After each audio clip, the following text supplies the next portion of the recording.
Hello, my name is Miletin. Change is tough, but it happens no matter what we might be able to do about it. I think about growing up a lot. I was a kid who always wanted things to stay the same. As a way to prevent change, I attempted to hold on to obscure memories that may not mean much to others who share them. These random memories felt simpler than today and remind me of my cherished childhood.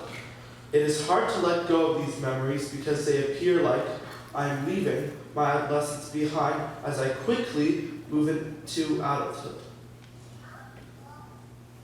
These days, I can link some of my earliest memories to objects that are now considered obsolete. These objects include box TVs, VCRs, CD players, and other retro tech. This was the technology that was around when I was a small child.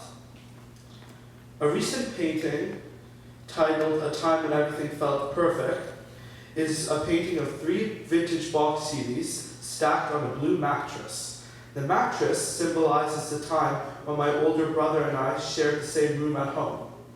Nowadays, we may tend to fight and disagree about the smallest things.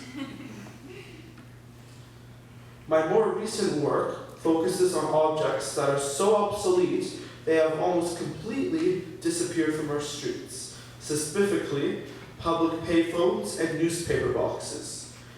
These were objects that people used every day back when I was a kid. Now those remaining are abandoned and forgotten.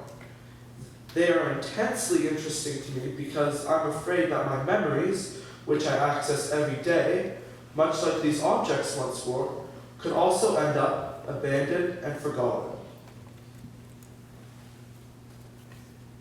My latest phone call from Queen Street, features a lonely phone booth on a busy stretch of Queen West. I used bright and vibrant greens and pinks to draw attention to it and remind people what it was used for. This was used many times a day, every day, from unnoticed to right in your face. Read all about it relates similar themes. This time, as you see, it's rendering old newspaper boxes.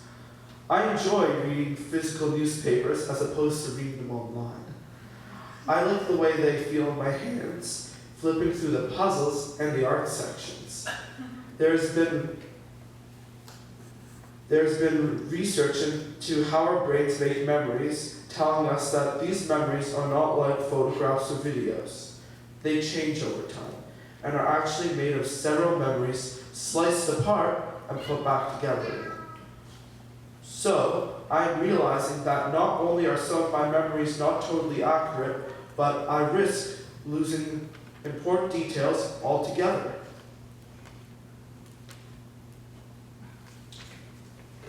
Some places are strong triggers for our memories.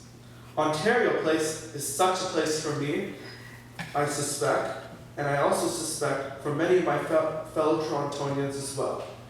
About a year ago, I entered the park with my camera as it was being boarded up. I took photos of the structures and places that were most meaningful to me.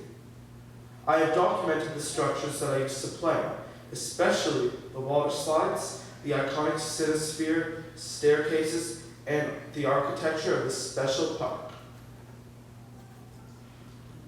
Tower to Nowhere illustrates what remains now of the tallest water slide standing alone on a hill. Is It Open Yet? Is about remembering the excitement I had, wondering when the slide would open up for the summer so that I could start bugging my parents to take me. I can no longer go super fast down the slides like I did when I was little. Not because I'm not little anymore, but because the slides are gone. In conclusion, change is tough. My memories connect to obsolete objects, and in painting them, I try to remember something true. I know that the more I remember it, the less true or honest the memory becomes, but in my work, I try very hard to make sure that they are not abandoned. Thank you.